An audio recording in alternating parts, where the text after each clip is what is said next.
Greetings, ladies and gentlemen, and welcome to my prediction for the upcoming death battle between Naruto and Ichigo. In this video, I will cover the characters' backstories, their powers and capabilities, why these characters were paired against each other, and then finally, my prediction for who I think is going to win. For those of you that are wondering where my top 14 death battles of Season 3 video is, it's still 95% done. Life has just made it really hard for me to find time to work on it.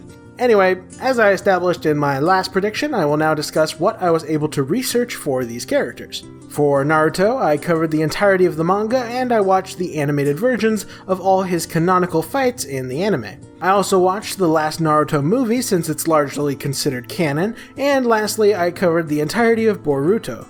For Ichigo, I was not able to be quite as comprehensive due to me running out of time. That said, I still covered all of his major fights from the manga, as well as the animated versions of those fights in the anime. With this research completed, I have reached a conclusion regarding who is going to win that I am somewhat confident in. Also, in order for me to explain what powers these characters have, I will need to explain how their worlds work to a degree. I will try to keep this as brief as possible, and apologies in advance for the poor editing in this video. My life has been really hectic, and I just didn't have the time to make it as quality as I would have preferred. So, sorry about that.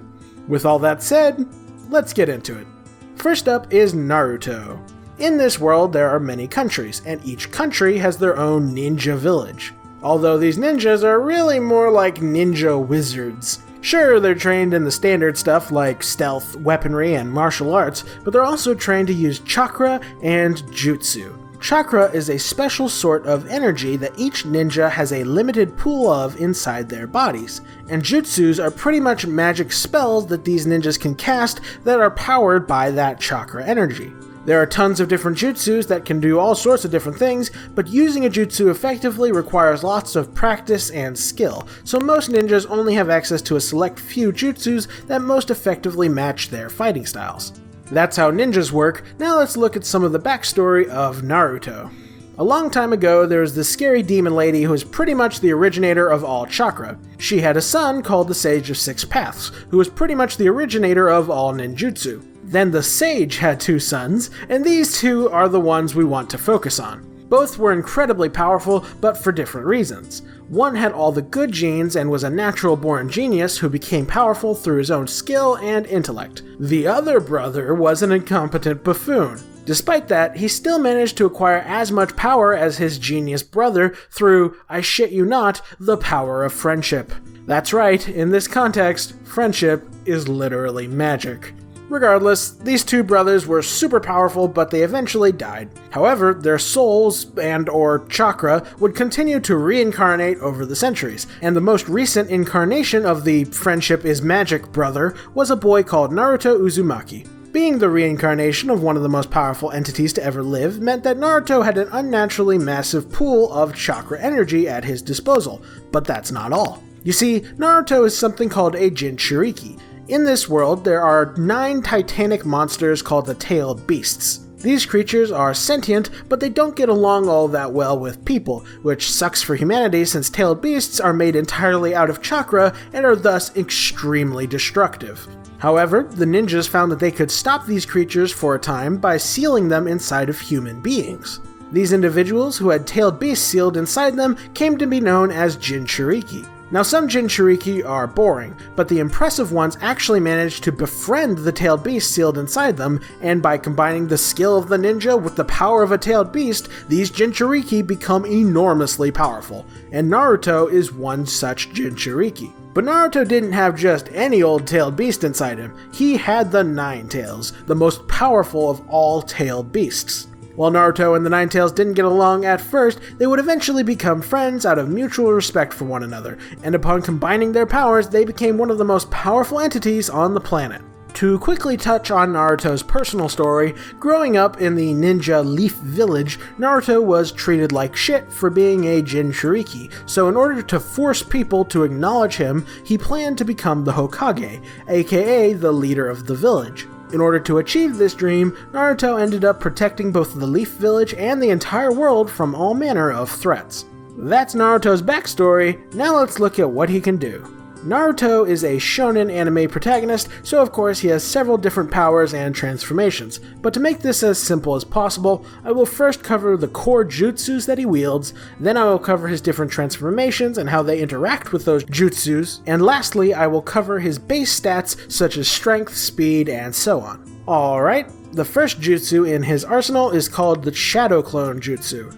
This consists of him making clones of himself. These clones are identical to him in almost every way, and thus they can do anything he can do, including casting his other jutsus. A unique aspect to these clones is that any knowledge or experience a clone gains over the course of its lifespan is transferred back to Naruto after the clone expires. Thanks to his massive pool of chakra, Naruto can create well over 1,000 clones at once. Now, while that may sound ridiculously powerful, there are some weaknesses to Shadow Clone Jutsu that keeps it in check. The first of which being that while the clones are identical to Naruto in almost every way, they are not identical in terms of durability. A single solid hit, be it a punch or sword slash or anything else, will destroy a Shadow Clone. Also, when making these clones, Naruto is forced to split his chakra evenly among those clones. This makes it impractical for Naruto to make too many clones, since doing so would really just make an army of weaklings.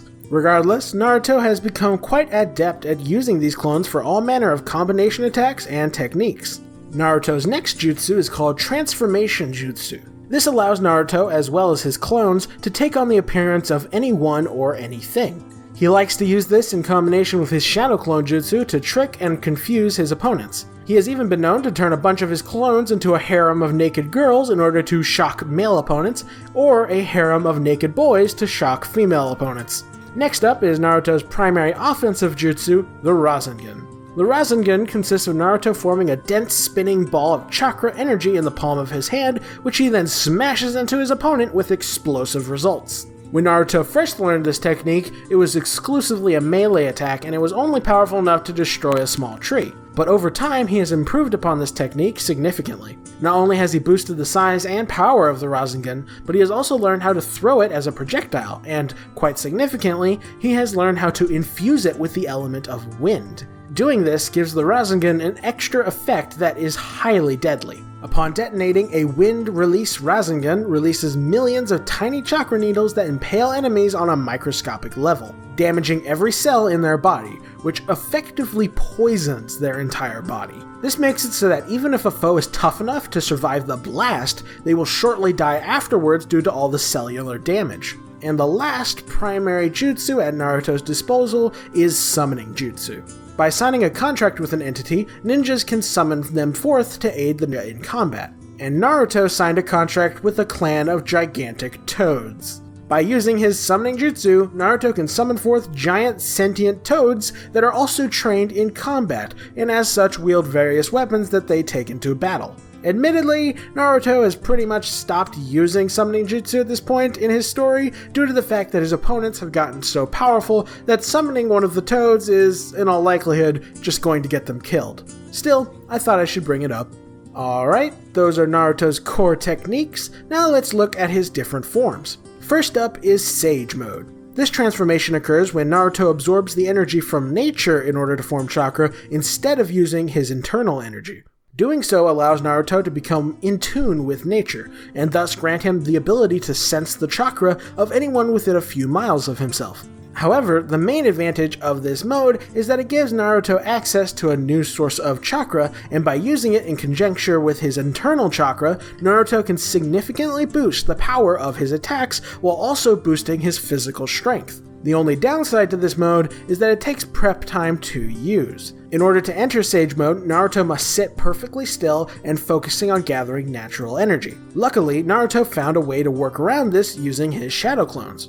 Basically, he creates a clone, sends it away from the battlefield to gather natural energy, and once it has done that, the clone dispels itself and the natural energy flows back into the real Naruto, allowing him to instantly enter Sage Mode. And lastly, any attacks Naruto uses while in this mode will be infused with natural energy, which means that any enemy that is specifically vulnerable to the power of nature will take extra damage from these attacks. Next up is Naruto's Jinchuriki transformation. This form comes about when Naruto taps into the chakra of the Nine Tails. Entering this form grants Naruto several new abilities, while also drastically boosting both his speed and his raw destructive power. The first notable ability he gets in this form is the power to use the Nine Tails chakra as a sort of body armor. He can even summon forth the full form of the Nine Tails to gain the size advantage. This has a very handy interaction with his shadow clones in that Naruto can give his clones that same chakra armor. This fixes the weakness of clones being killed in one shot because the enemy has to break through the chakra armor before they can hit the clone. But the real showstopper is his new attack, the Tailed Beast Bomb. This is basically a massively more powerful version of the Rasengan. A regular Tailed Beast Bomb detonates like a nuclear warhead and releases enough energy to vaporize a mountain. And that's just a regular Tailed Beast Bomb. Naruto's version is a fair bit stronger. In fact, at one point when fighting 5 other Tailed Beasts, they combined their power together to form a massive Tailed Beast Bomb. Yet Naruto's Tailed Beast Bomb was able to match it all by itself. So, that's pretty impressive. And next we have Naruto's last form, which is called Six Paths Sage Mode, which I will henceforth refer to as his final form.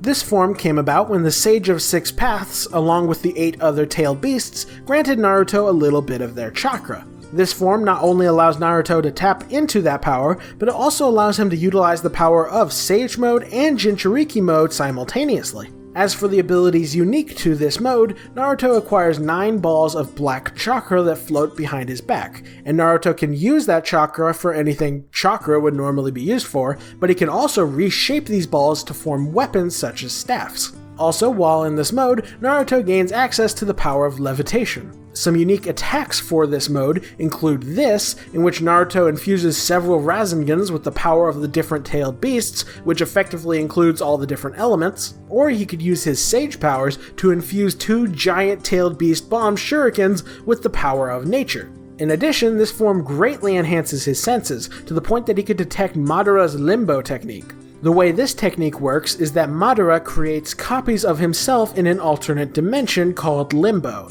And Limbo is a dimension that exists simultaneously with reality. This means that the clones that exist in the Limbo dimension can interact with reality, yet at the same time, they are completely undetectable to most people. But thanks to his final form, Naruto was able to detect them. To be clear, he couldn't see them, he could just generally tell something was there.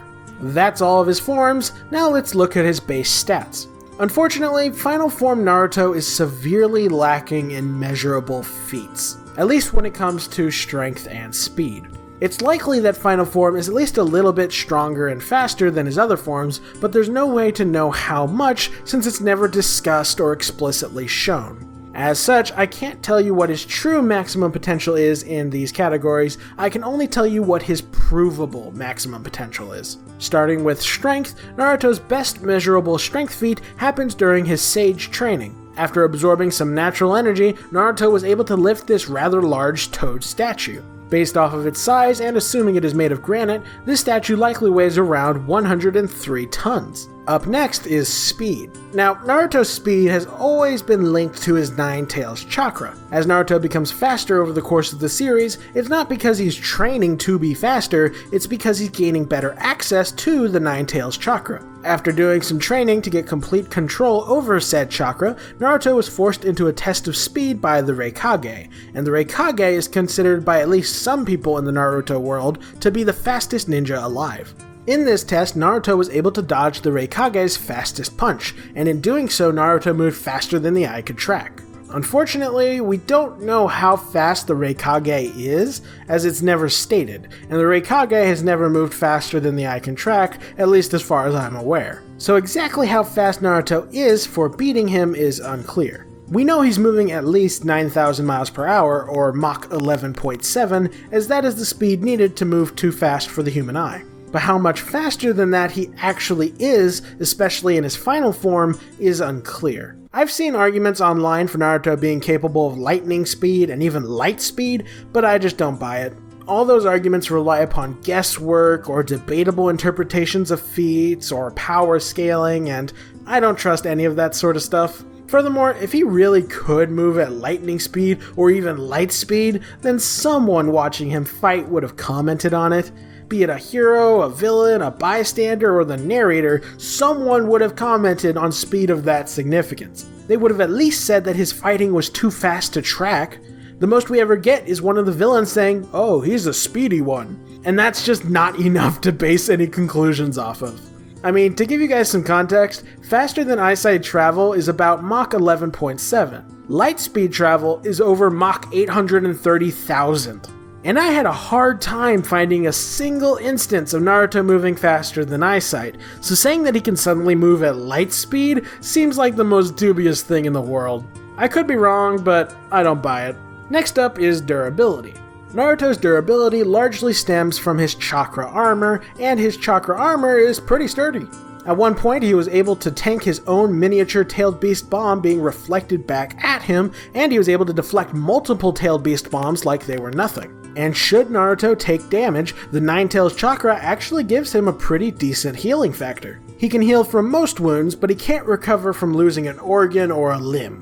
Speaking of which, at the end of his story, Naruto lost his right arm, so he had to get a new one, and quite recently he acquired a fancy new robotic arm that is actually capable of absorbing enemy jutsu. That said, this is still a very early prototype, and it has only demonstrated the ability to absorb pretty minor jutsu. Still, it's a pretty neat asset to have. And before we move on from durability, I feel the need to address a durability feat Naruto has from the last Naruto movie. Basically, Naruto tanked an energy attack that cut the moon in half, and later he was able to match that energy attack with his Rasengan. Now, while that may sound crazy, it's actually not, because this isn't a real moon. It's an artificial moon created by ninjas using jutsu. Also, while its exact size is unknown, we can tell it's nowhere near the size of the real moon because of the way the jutsu works. This jutsu formed the moon using the Earth's matter, so if we're to assume that this Earth is the same size as our Earth, and that this moon is the same size as our moon, then this jutsu, in order to form this moon, would have had to suck up 1/5 of the planet, which absolutely would have ended all life. That clearly did not happen. In fact, there is zero mention of any negative repercussions upon the Earth's ecology as a result of the formation of this moon. And if this moon was even remotely comparable to the real moon, then it would have had some effect on the planet as a result of its formation. No such effect is even vaguely suggested to have happened, ergo, this moon could not be that big. On top of that, this moon is actually at least partially hollow on the inside. Throw in the fact that this moon was already falling apart due to the Earth's gravity, and this feat is pretty much meaningless. It's a cool feat, don't get me wrong, but it's way less impressive than it seems at first glance, and there's no way to measure it because we have no idea what the dimensions are of this moon. Moving on. In terms of his skill, Naruto was of course trained in standard ninja weapons and hand-to-hand combat, but he also retrieved training in Frog Kata, a style of martial arts used by sage toads. And while Naruto is definitely not what anyone would call intelligent, he is still a very cunning fighter. His whole battle strategy is about tricking and confusing his opponents with his shadow clones and transformation jutsu in order to open up an opportunity for Naruto to land some of his more powerful attacks. And he has gotten quite good at that. And lastly, in terms of experience, Naruto has been an active ninja for over a decade, and he has helped save the world on multiple occasions. In addition, the Nine Tails is still an active and sentient force in Naruto's mind, and since the Nine Tails has existed for thousands of years, it can provide invaluable advice to Naruto in combat. However, while Naruto is certainly a very impressive character, he still has his fair share of weaknesses. The most obvious of these is his over-reliance on chakra. Without his chakra, Naruto can't do much of anything. He relies upon it to give him all of his stats and all of his attacks, which is bad because he has a limited amount of chakra. As the battle goes on and his chakra gets used up, his strength, speed, durability, regeneration, and all of his attacks are only going to get weaker and weaker. And while it's true that Naruto has a massive pool of chakra, the cost of using his more powerful attacks is also quite massive. As such, when in battle with someone his equal, Naruto running out of chakra is a very real possibility. Also, like I said before, Naruto is not intelligent.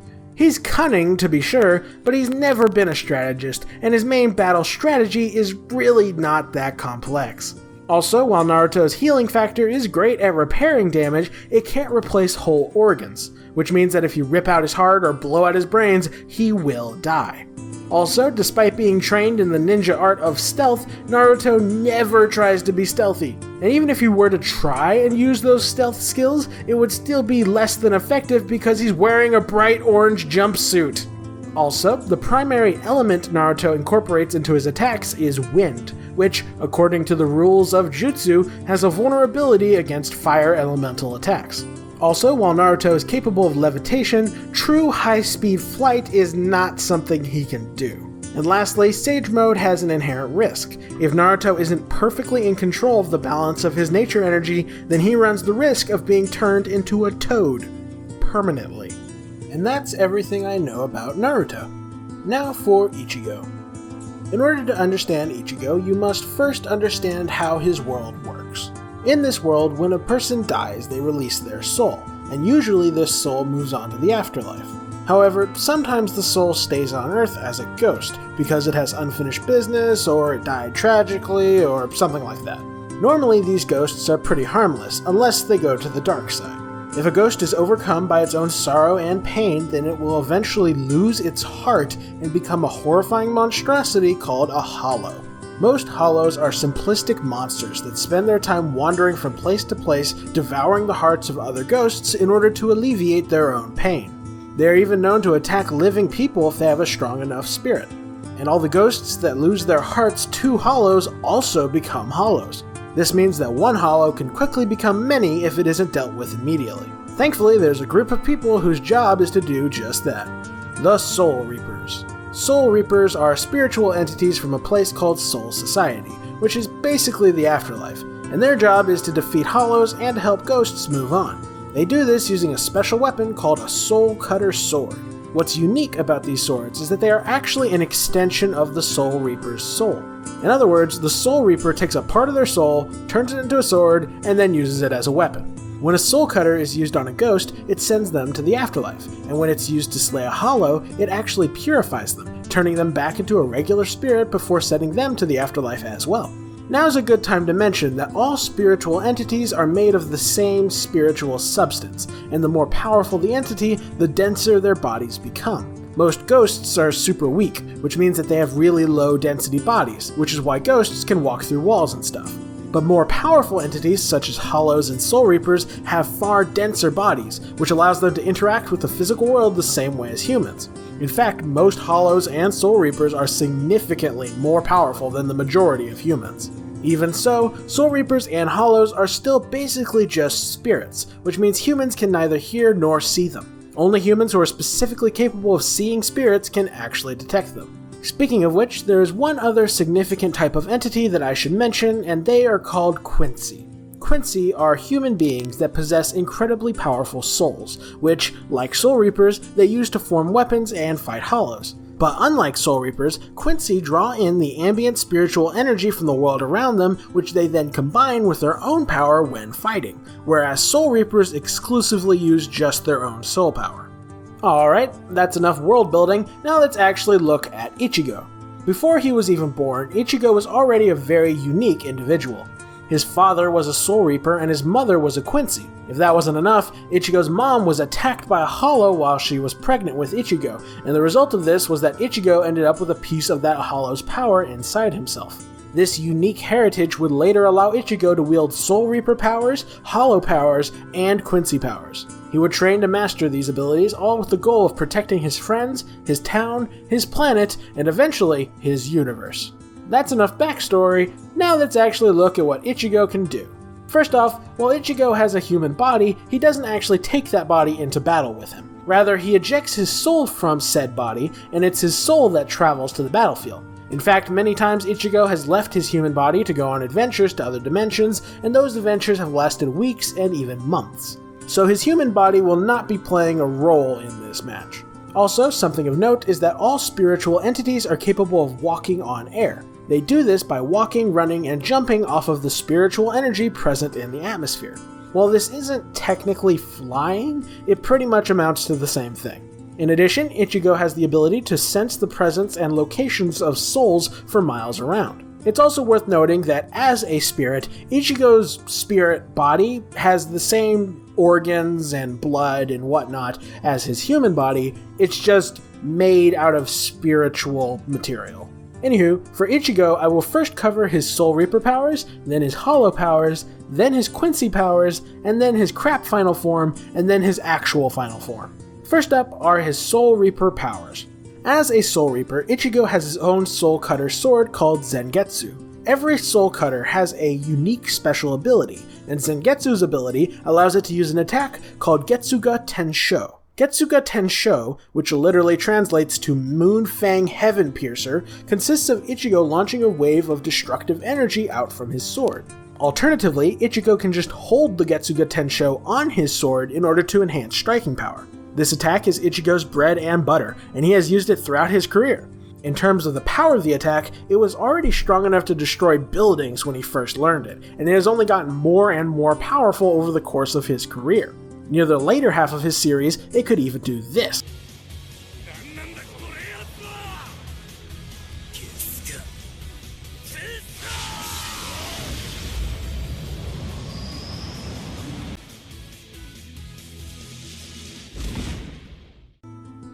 And that was using a weaker version of Zangetsu.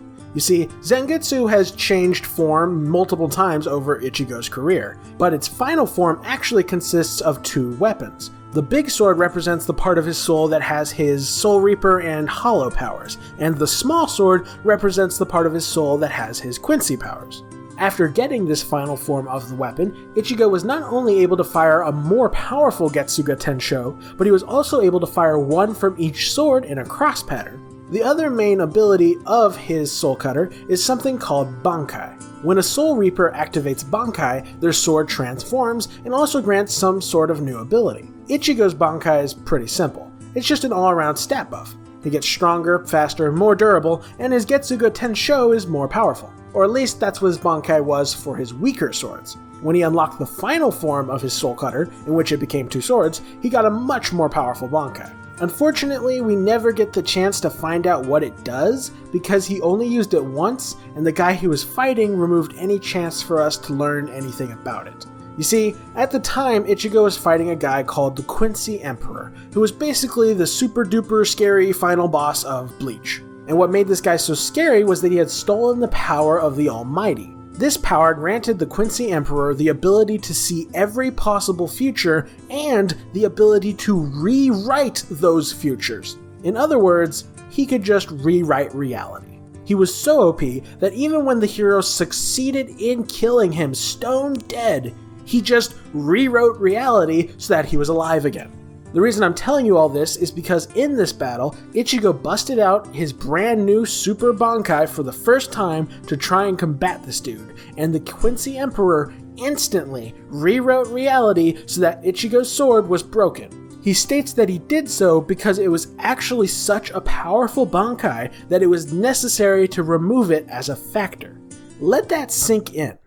This guy, who can rewrite reality and even undo his own death, felt that Ichigo's Bankai posed a threat to him. Whatever the hell it does, it must be pretty crazy. Regardless, those are Ichigo's Soul Reaper powers. Now for his Hollow powers. Hollows have a number of unique abilities. First of which being that, on the rare occasions when they hunt humans, Hollows can rip the human soul right out of their body. Also, Hollows have a pretty wicked healing factor. Pretty much the only way to guarantee a Hollow's demise is to destroy its head. Ichigo's healing factor is even more impressive. He can regrow whole limbs and internal organs in a matter of seconds. Pretty much the only way to put him down for good is to destroy his brain. Particularly powerful Hollows also have access to an energy beam attack called Zero.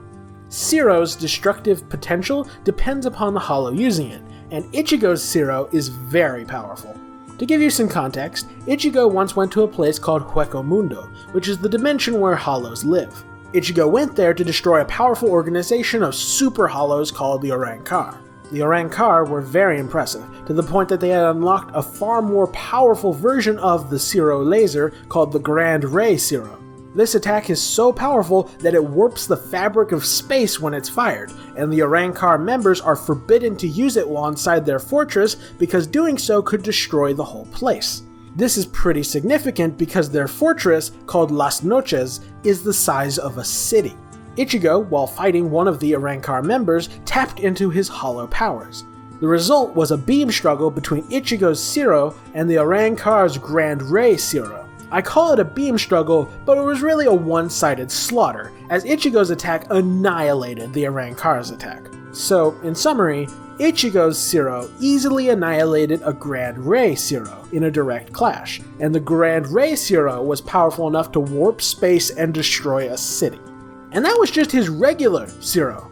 Ichigo later learned how to use the Grand Ray Zero, and you can only imagine how powerful that must be. You have to imagine how powerful it is because there are no measurable instances of him using it. He does use it, just not in a measurable way. Moving on. Next is Ichigo's Quincy powers, or to be more accurate, his one Quincy power. You see, Ichigo never actually trained in the usage of his Quincy powers, he just inherited one ability from his mother called Blut Vein. Ichigo only awakened this ability near the end of his story, but it is very useful. Blut Vein consists of Ichigo pouring soul power directly into his veins, which significantly increases his already impressive durability. Even when stabbed in the throat point blank by the Quincy Emperor, the sword could only go skin deep before it was stopped by the Blut Vein. Next up is Ichigo's crappy final form. This quote-unquote final form was something Ichigo got about halfway through his story, and he only used it once to defeat a particularly powerful villain. The reason he didn't use it again, and the reason it's so crappy, is because a side effect of using it is that it makes him permanently lose all his powers. If that's not bad enough, the one time he used it, he performed 0 measurable feats. He activates the form, he launches his ultimate attack which defeats the villain without damaging any of the terrain somehow, and then he turns back to normal. This form is not measurable, not impressive, and not worth discussing. Thankfully, Ichigo would later restore his powers before going on to get a much better final form, which we will discuss now. The main idea of this form, and its main advantage, is that it allows Ichigo to use all of his different powers simultaneously. As a result, he gains access to an all-new attack in which he combines the power of the Grand Ray Zero with the Getsuga Tensho, creating an extremely powerful energy blast. And that's pretty much all of Ichigo's abilities. Now for his base stats. Starting with strength, Ichigo is extremely physically strong. Early in his career, he was able to block an attack from the Sokyoku, a powerful weapon designed to execute Soul Reapers. This weapon is stated to have the power of 1 million Soul Cutter swords. Now, assuming they mean 1 million of the weakest Soul Cutters, which are basically just katanas, we can use a regular human sword swing as the unit of measurement for this feat. Keep in mind that this is going to be seriously lowballing this feat, since even the weakest of Soul Reapers are more powerful than most humans. Now, an average katana swing packs about 200 newtons of force, so the Sokyoku must impact with at least 200 million newtons. That's equivalent to approximately 22,481 tons of force, which is equivalent to over 46 jumbo jets. And this strength feat was pretty early on in Ichigo's story. He later gets so strong that just the shockwaves given off by his sword swings are powerful enough to destroy nearby small mountains. And even later in his story, he can swing his sword with such force that it creates explosive energy waves just as a side effect. This is pretty hard to visualize, so I'll just show you the clip.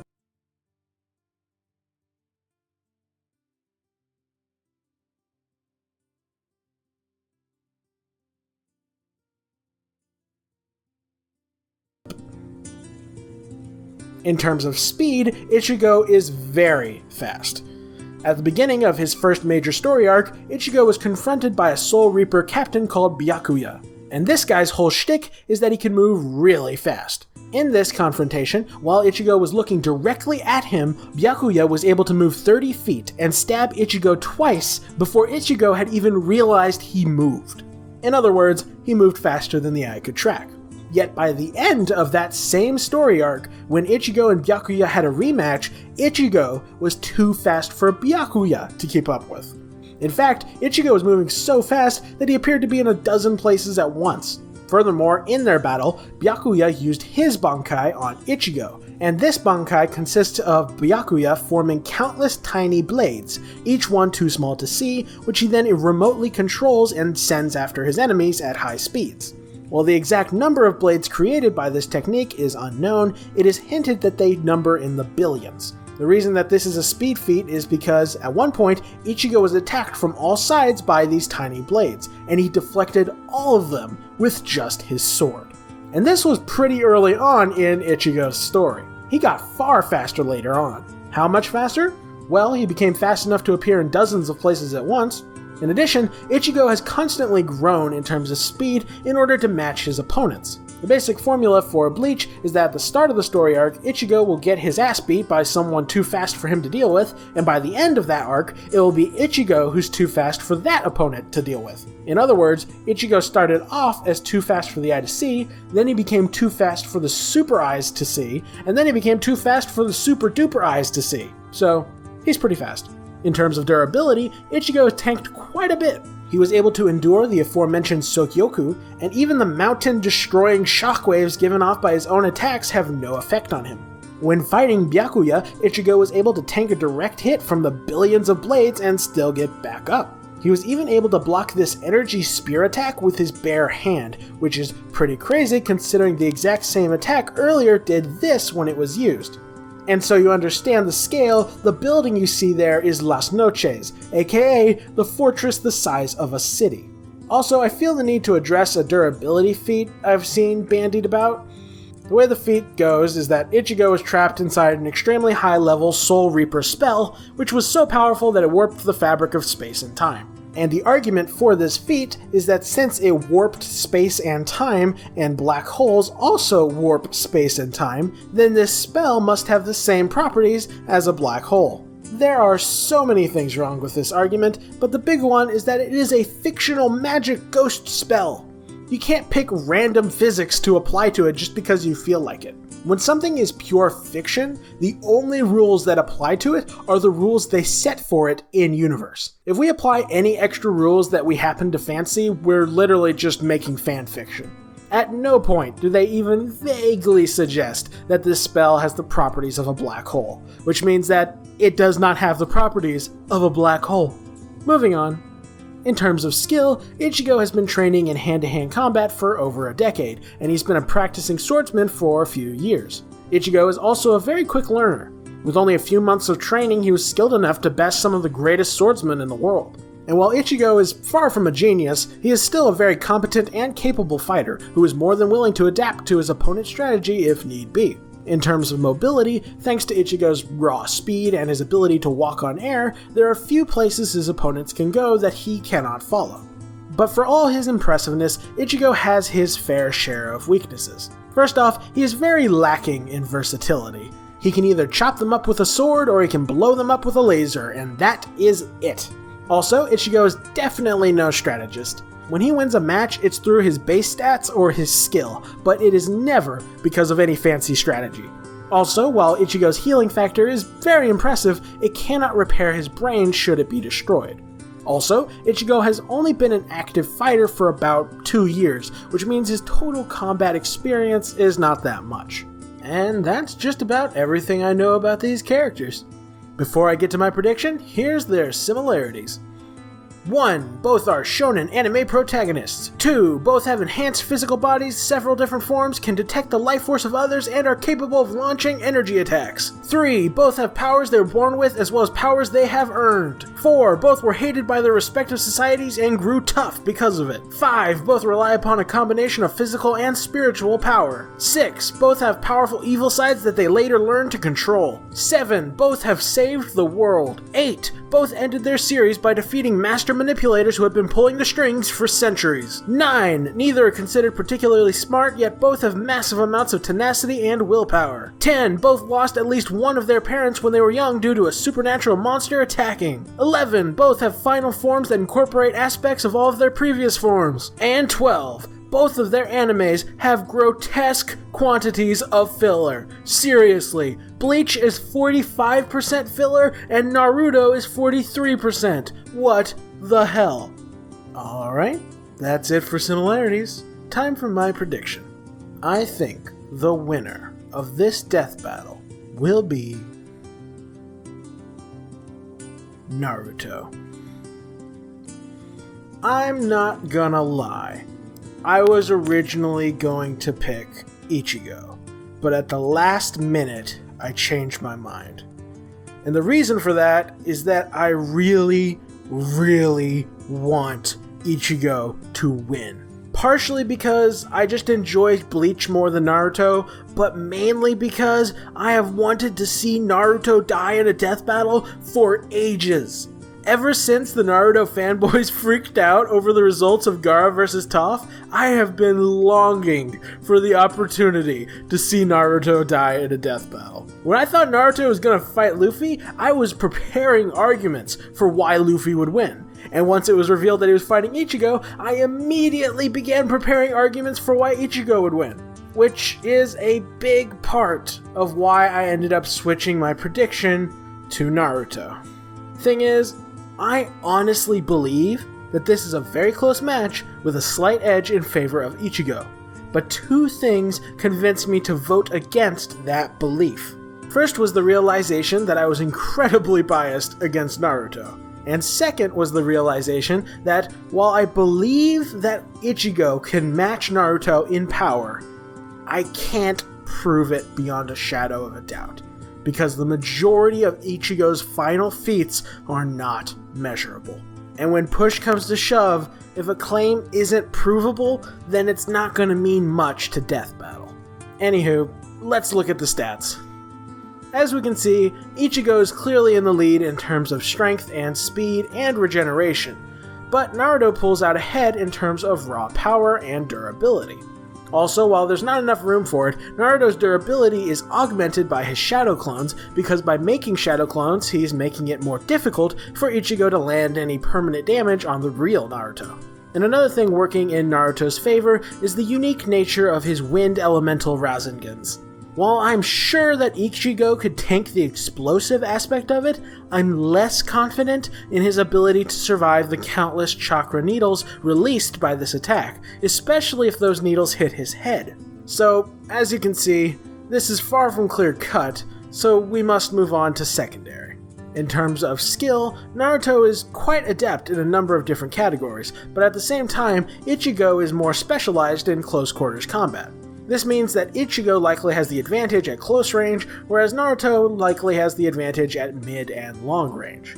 As for stamina, I'd say they're pretty even, with a small advantage leaning towards Naruto, since he's kinda like multiple people. As for intelligence, Naruto definitely takes this, simply because Naruto is cunning and Ichigo is not.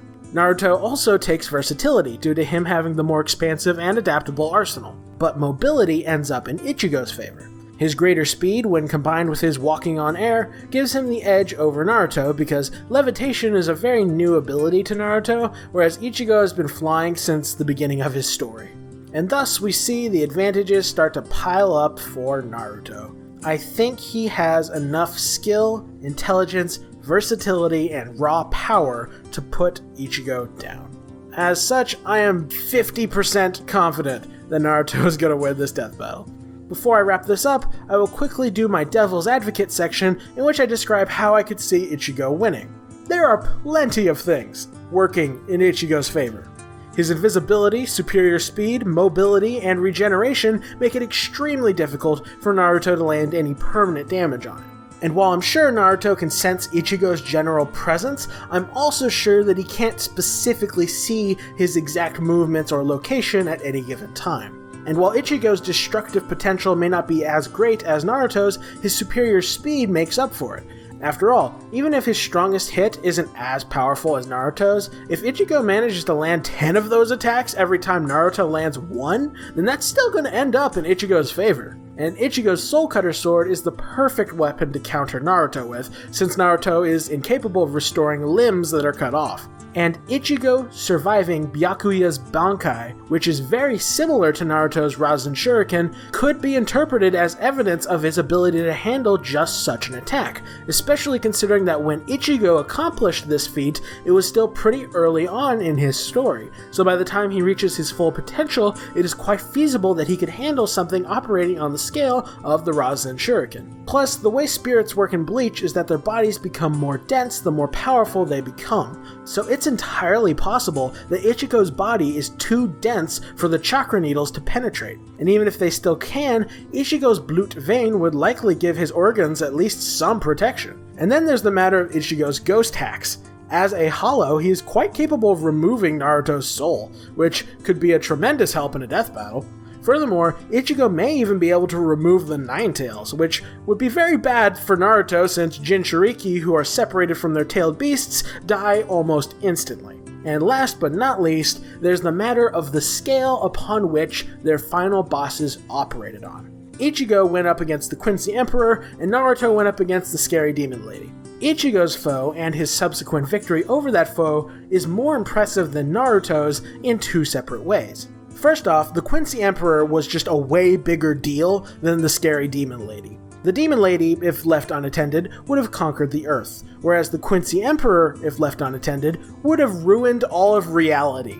And the second way that this is more impressive for Ichigo than it was for Naruto is that Ichigo posed a far greater threat to his opponent. At his full potential, Ichigo was actually a real threat to the Quincy Emperor, despite all of his reality warping bullshit. Ichigo's full power posed such a threat to him that the Emperor had to actively prevent Ichigo from reaching that full potential. By contrast, Naruto was never in any position to kill the Scary Demon Lady whatsoever. His battle with her wasn't about beating her, it was about surviving against her long enough to use a special jutsu to seal her away again. So, it seems that Ichigo is just operating on a grander scale than Naruto. Or, at least that's what I could see being the argument for why he wins, if he ends up winning. That's the end of my Devil's Advocate section, which means we've reached the end of the video. I'm putting my money on Naruto, but I hope Ichigo wins. I'm not going to linger here too long because I'm really tired, but I hope you guys enjoyed this video, and I hope that your preferred anime protagonist comes out on top in this death battle. I look forward to talking about how awesome this death battle was in my review of it. Until then, I'm going to go ahead and sign off. Like if you enjoyed the video, comment if you got something to say, subscribe if you want to see more, and as always, have a fantastic day.